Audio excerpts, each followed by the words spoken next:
Same to same ఇద్దరు ఒకటే, ఇద్దరు ఏం చెప్తే జరుగుతుంది అనేటటువంటి టాకు ఈరోజు ఇద్దరు మాట్లాడుకొని రాత్రి మాట్లాడుకొని పొద్దున్నే అమలు చేసేటటువంటి సిస్టంలో ఉన్నారు అని ఈరోజు రాజకీయం తెలిసినటువంటి ప్రతి వ్యక్తికి తెలుసు.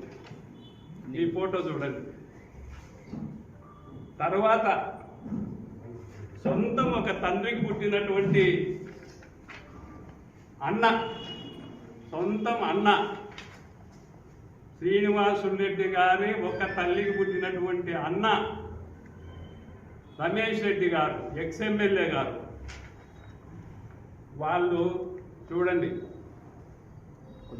ఈయన రాష్ట్ర పార్టీ అధికార ప్రతినిధి, వైఎస్ పార్టీ రాష్ట్ర అధికార పార్టీ ప్రతినిధి రమేష్ రెడ్డి గారు ఇదే కడప ప్రెస్ క్లబ్కి వచ్చి ఈ సంవత్సరం రోజుల్లో ఎన్ని ప్రెస్ మీట్లు పెట్టారు,